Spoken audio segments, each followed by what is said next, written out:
마태복음 6장 25절에서 34절입니다. 그러므로 내가 너희에게 이르노니 목숨을 위하여 무엇을 먹을까 무엇을 마실까 몸을 위하여 무엇을 입을까 염려하지 말라. 목숨이 음식보다 중하지 아니하며 몸이 의복보다 중하지 아니하냐.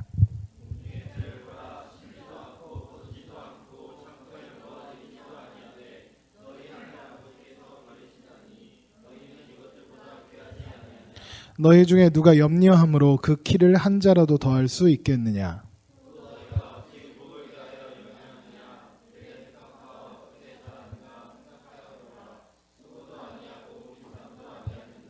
그러나 내가 너희에게 말하노니 솔로몬의 모든 영광으로도 입은 것이 이 꽃 하나만 갖지 못하였느니라.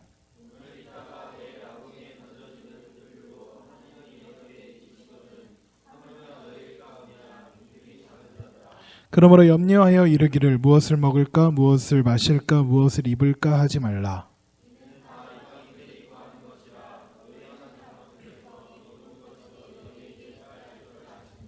그런즉 너희는 먼저 그의 나라와 그의 의를 구하라. 그리하면 이 모든 것을 너희에게 더하시리라.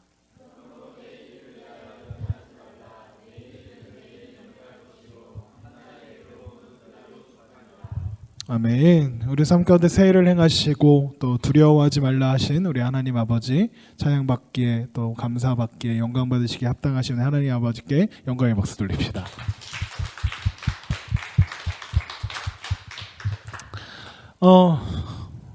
어떻게 지난 한 주간 잘 사셨습니까? 왜 그래? 벌써 지쳐가고 있는 모습들이야? 네. 봄날이 되면 식곤증, 그리고 봄 타는 사람들도 좀 있고 그렇더라고요. 지난 한 주간 삶을 이렇게 돌아보니까 저한테 기억나던 거는 봄인데 왜 이래? 라는 말이었습니다. 바람이 꽤 차가운 한 주였던 것 같습니다.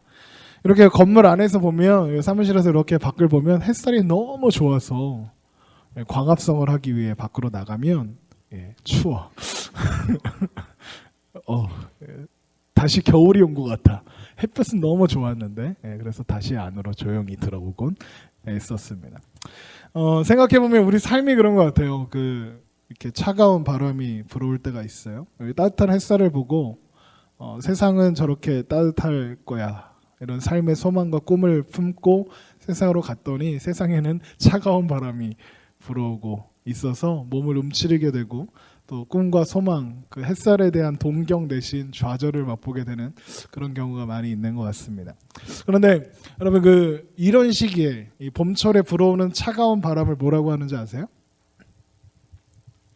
몰라? 꽃샘추위라고 하죠. 꽃이 피는 것을 그래서 봄이 오는 걸 시샘하는 추위라는 뜻입니다. 그걸 몰라갖고 검색해 본 거야? 네, 그렇군요. 그런데 참 아이러니한 게 있더라고요. 꽃샘추위가 꽃이 피는 것을 시샘한다는 그 바람이 꽃을 피워내는데 꼭 필요한 과정이 된다고 하더라고요. 차가운 바람, 따뜻한 햇살이 오고 가면서 연약한 뿌리가 단단해지고 또 잠들어 있던 가지가 깨어나게 하는 역할을 한다고 합니다. 저는요, 우리가 인생 속에서 만나는 그런 차가운 바람, 그것 또한 꽃샘추위가 아닐까 생각하게 되었습니다. 우리의 인생에 언젠가는 봄날이 올 거야 이런 이야기를 하려는 건 아닙니다. 여러분 죽을 때까지 봄날이 안 올 수도 있습니다. 계속 겨울일 수도 있습니다. 그러나 우리 삶을 인도하시는 하나님은 그 하나님께서 우리의 삶을 반드시 하나님 기뻐하시는 자리에서 하나님의 뜻대로 사용하실 거라는 겁니다. 그 일을 위해서 우리의 삶을 단단하게 하시고 또 하나님 뜻대로 만들어가게 하시기 위해서 어쩌면 하나님은 우리에게 꽃샘추위를 허락하는 게 아닐까 싶습니다. 꽃샘추위의 전제가 있죠. 봄이라는 겁니다. 여러분 언젠가 우리의 삶에 봄날이 올 거다 이게 이야기가 아니라 우리는 봄을 살고 있는 겁니다. 우리 인생 속에 하나님께서 찾아오셔서 그리스도의 계절을 살게 하실 겁니다. 우리는 그리스도의 계절을 살고 있습니다. 우리를 통해서 하나님 영광 받으시고 우리의 삶을 통해 예배 받으시는 그리스도의 계절이 이 땅에 왔습니다. 예수 그리스도와 함께하는 그 인생이 바로 그런 인생을 살아가는 겁니다. 그리고 하나님이 여러분을 통해서 수많은 사람들이 그리스도의 계절을 맛보고 여러분을 통해 일어나게 되는 그런 것들을 하나님께서 경험하게 하실 겁니다. 우리를 그 안에서 단단하게 하시기 위해서 하나님 꽃샘추위를 허락하실지도 모르겠습니다. 그러나 그 가운데 우리의 인생이 이 꽃샘추위를 이겨낼 수 있다는 것을 여러분 기억하시기 바랍니다. 함께 하시는 하나님을 바라보고 당당하게 이겨내며 움츠린 마음을 펴고 담대히 나아가는 여러분 되었으면 좋겠습니다. 인생이 꽃샘추위 때문에 힘들어진다 할지라도 그 과정이 우리를 단단하게 만드는 아름다운 인생의 꽃을 피워내게 하시는 하나님의 놀라운 섭리임을 믿으며 그렇게 나아가시길 주님의 이름으로 축원합니다. 하나님 반드시 그렇게 하실 겁니다. 오늘 한 이야기를 들려드리려고 합니다. 한 아이가 있었습니다. 이 아이는 참 겁이 많은 아이였습니다. 그래서 이 아이는 절대로 위험한 행동을 하지 않았어요. 엄마가 절대 하면 안 돼 하는 일들은 절대 하지 않았습니다. 높은 곳에서 뛰어내리지도 않았고요. 그네나 시소를 탈 때 일어나서 타지도 않았습니다. 안전해 보이지 않는다면 아무리 재미있는 놀이가 있고 아무리 좋아하는 친구가 있다고 해도 하지 않았습니다. 동네 아이들과 동네 공터에서 뛰어놀 때 동네 공터의 특징이 뭐예요? 공사장이라는 특징이죠. 공사장에는 폐자재들이 못과 함께 이렇게 쌓여 있습니다. 아이들은 그 위를 뛰어다니면서 못에 찔리기도 하고요. 네, 넘어져서 부러지기도 하고 합니다. 하지만 이 아이는 절대 다치지 않습니다. 왜요? 그냥 보고만 있으니까요. 친구들이 놀고 있는 모습을 보면서 너무 무모해, 위험해 그렇게 생각하면서 지켜보기만 했습니다. 때로는 너무 위험해 보여서 친구들을 말립니다. 야, 그러지 마, 큰일 나, 위험해, 다쳐. 하지만 친구들은 듣지 않죠. 너무 재미있으니까요. 그러나 이 아이는 그래서 그렇게 지켜보기만 했습니다. 그러면서 아이는 생각했습니다. 저건 참 위험한 일이야. 절대 하면 안 되는 일이야. 쟤들은 미쳤나 봐. 무서워 라고 했습니다. 그러던 어느 날 한 친구가 아이에게 다가와서 물었습니다. 너는 왜 아무것도 하지 않아? 아이가 대답하죠. 그런 거 하면 다치니까, 위험하니까 어른들한테 혼나. 하면 안 돼. 친구가 묻습니다. 그게 왜? 그야 다치면 아프니까. 그러니까 그게 왜? 무섭잖아. 야, 바보야. 막상 해보면 하나도 안 무서워. 저기 봐, 모래 깔려 있잖아. 푹신푹신해. 그리고 다치면 어때? 어차피 다 나아. 병원 가면 이렇게 해갖고 이렇게 나아. 다 붙어. 뭐 이런 거 위험이라고 하는 게 아니라 모험이라고 하는 거에 바보야. 그리고 갔습니다. 친구의 말을 들은 아이는 한참을 골몰이 생각했습니다. 친구의 말이 맞나 아닌가 고민했습니다. 그러나 이 아이는 그 친구의 말을 이해할 수 없었습니다. 위험한데 왜 괜찮다는 건지, 그거 위험한데 저런 걸 하는데 안전할 리 없는데 왜 괜찮다고 하는 거지 생각했습니다. 그런데 그 순간부터 아이의 마음 한구석에 이상한 생각이 생기기 시작했죠. 친구를 부러워하기 시작했습니다. 쟤는 참 용감하네. 어떻게 저렇게 겁이 없지? 나도 용감하고 싶다 생각하게 되었습니다. 그런데 아이는 어려서부터 그렇게 자라왔고 그렇게 살다 보니까 그것이 성격이 되고 모습이 되었기 때문에 쉽게 고쳐지지 않았습니다. 아이는 그렇게 계속 자라갔고 계속 겁이 많았습니다. 여기서 겁이 많다는 것은 어두운 걸 무서워하거나 공포 영화를 무서워하는 그런 겁이 아니라 친구들이 흔히 모험이라고 부르는 것을 이 친구는 위험이라고 불렀습니다. 그리고 두려움을 느꼈던 거죠. 그래서 아이는 모험이나 도전을 하지 않습니다.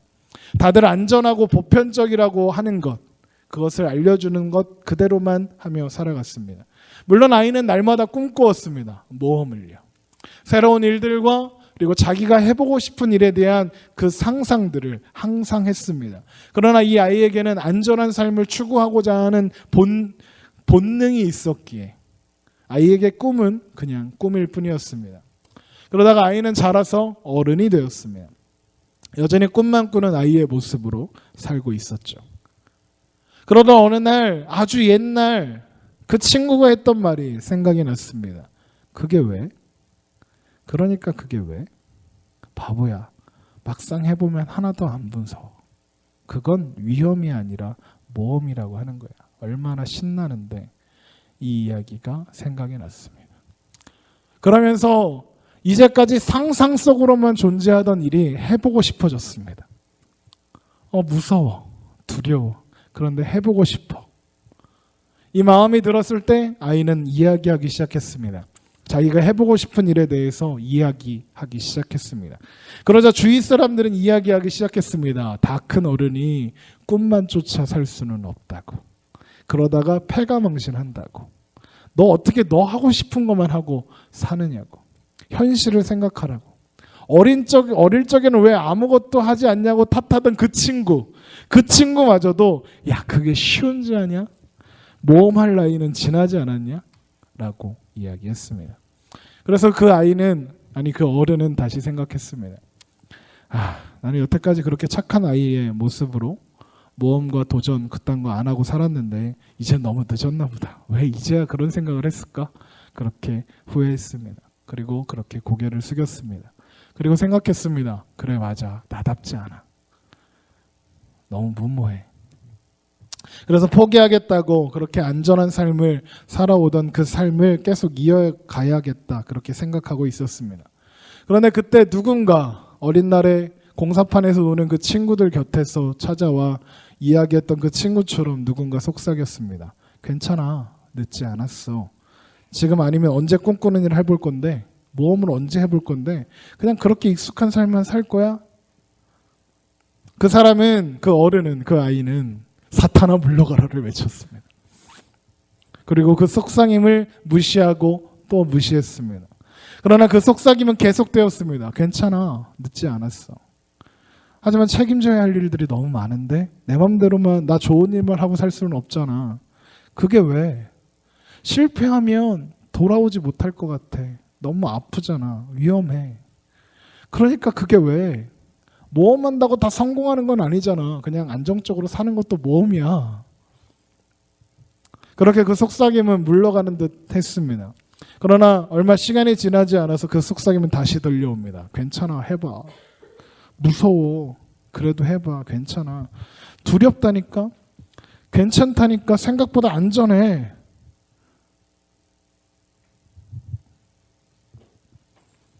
아이는 어떤 선택을 했을까요? 대부분의 사람들은요, 이런 상황에서 포기합니다. 그렇죠? 이 선택 혹은 이 일 뒤에 있을지 모르는 실패와 좌절이 두렵기 때문에 그렇습니다. 아마 저나 그리고 여러분이나 아마 비슷할 것 같습니다. 책임져야 할 일이 많으면 많을수록 우리는 더 두려워하고 더 많이 걱정하며 그렇게 살아갑니다. 그래서 한 살이라도 어릴 때 무언가 해보라는 이야기를 하는 겁니다. 무언가 모험을 하고 무언가 도전을 하기에는 한 살 한 살 나이가 사람을 두렵게 합니다. 그런데 그런 우리의 인생을 무모하게 담대하게 만드는 그런 속삭임이 있습니다. 오늘 말씀해 보니까 이런 말씀이 있어요. 30절에 한번 보세요. 오늘 있다가 내일 아궁이에 던져지는 들풀도 하나님이 이렇게 입히시거든 하물며 너희일까 보냐 믿음이 작은 자들아 하십니다. 이게 무슨 말인 줄 아세요? 니들 믿음이 작다는 거예요. 야, 네 인생을 책임지는 거 네가 아닌데 너 왜 이렇게 걱정하고 있니? 라고 하시는 거예요. 네 인생 책임지는 거 나야 라고 이야기하시는 겁니다. 인생의 크고 작은 문제들과 그리고 크고 작은 선택들 앞에서 너 왜 그렇게 두려워 떨고만 있니? 라고 말씀하시는 거예요. 그러면서 괜찮아 하시는 거예요. 너의 인생을 나에게 맡겨라 하시는 겁니다. 31절 이렇게 말씀하시죠. 그러므로 염려하여 이르기를 무엇을 먹을까 무엇을 마실까 무엇을 입을까 하지 말라. 이는 다 이방인들이 구하는 것이라. 너희 하늘 아버지께서 이 모든 것이 너희에게 있어야 할 줄을 아시느니라. 33절 함께 읽죠. 시작. 그런즉 너희는 먼저 그의 나라와 그의 의를 구하라. 그리하면 이 모든 것을 너희에게 더하시리라. 너희에게 있어야 할 것, 너희가 인생에서 당하는 모든 일들 하나님께서 아신다는 겁니다. 그리고 책임지신다는 겁니다. 그리고 너희가 구할 것은 오직 하나님의 나라와 의라는 것입니다. 어렵게 쓰여져 있지만 간단해요. 믿음의 눈을 뜨라는 겁니다.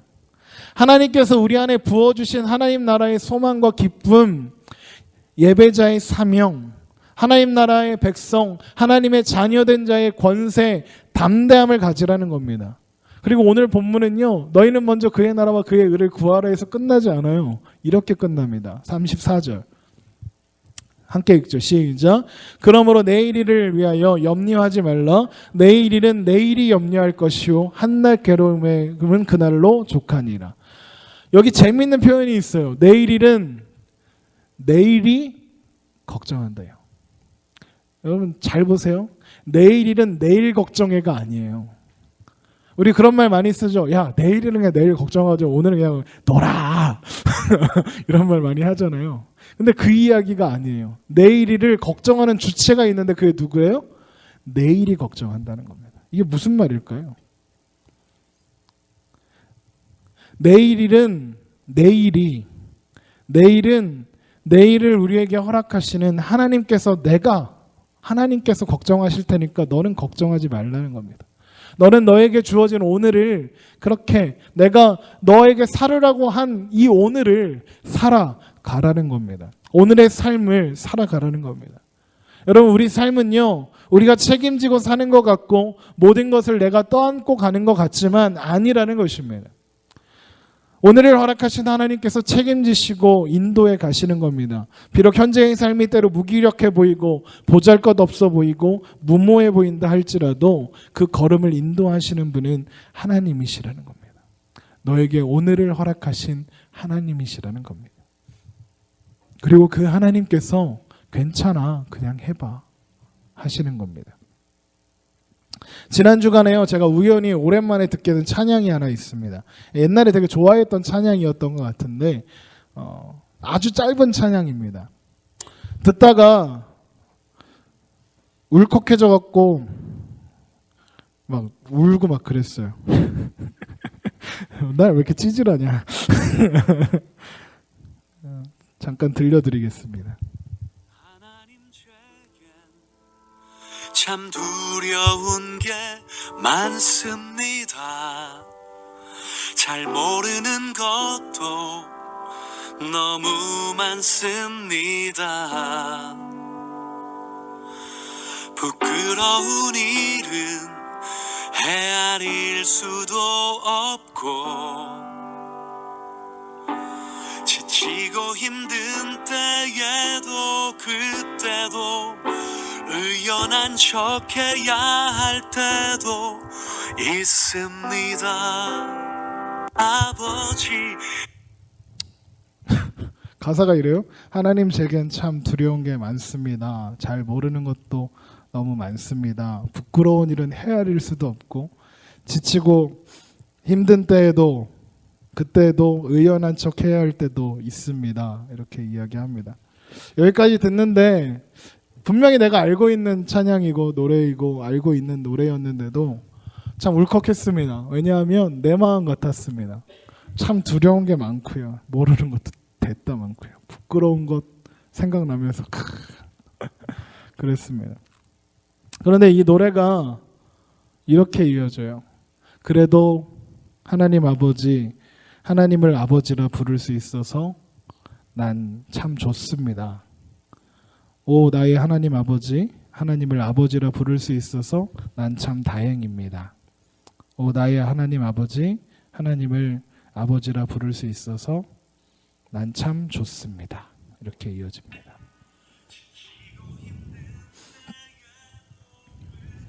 들려줄게요.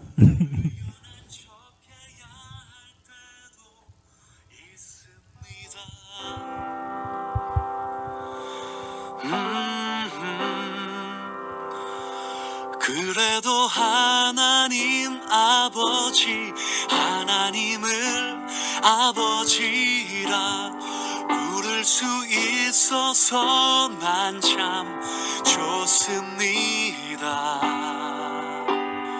오 나의 하나님 아버지, 하나님을 아버지라 부를 수 있어서 난 참 다행입니다.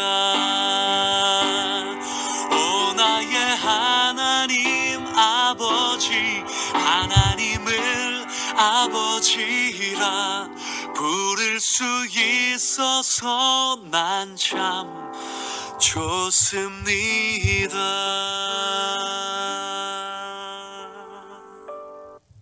겨우 1분 40초짜리 찬양입니다. 제가 좋아하는 강명식 음악사님의 하나님 아버지라는 찬양입니다.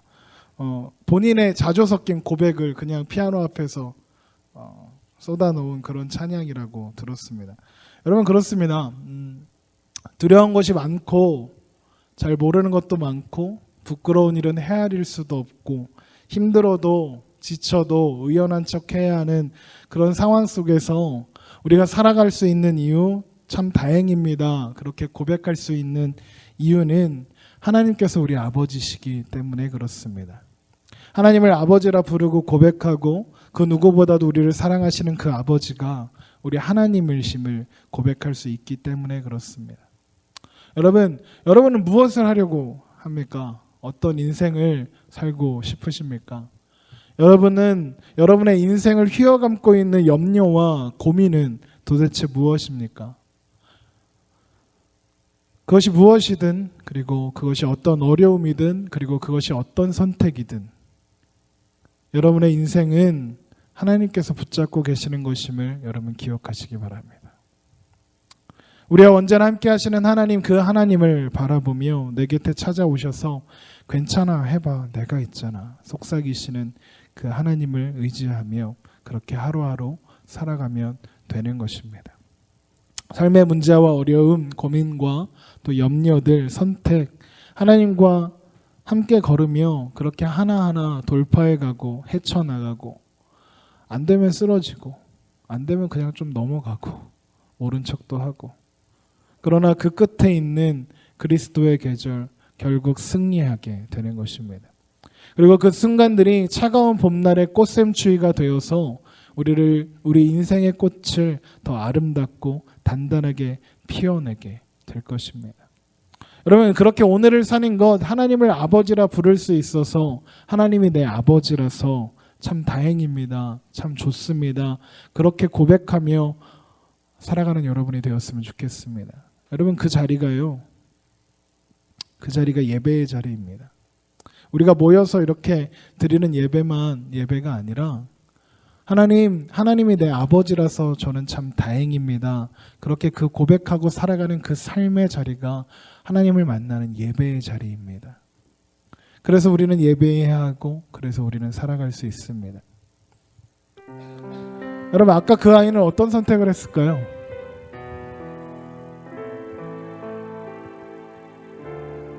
그 아이는 해보기로 했습니다. 아무도 몰라요. 그 아이가 선택한 그 선택이 과연 옳은 선택이었는지, 그리고 어떤 결과가 나타날지, 아니면 지금보다 더 어렵고 힘든 상황으로 몰아가게 될지 아무도 모릅니다. 그러나 해보기로 했습니다. 이 아이는 두렵지 않고 무섭지 않은 게 아니었습니다. 그런데도 용기를 내어보기로 했습니다. 왜냐하면 그 속삭임이 하나님의 속삭임이었기 때문입니다. 우리는 삶의 매 순간마다 하나님 이렇게 힘들어도 하나님이 계셔서 난 참 다행입니다. 그렇게 고백하며 담대할 수 있는 우리가 되기를 주님의 이름으로 축원합니다.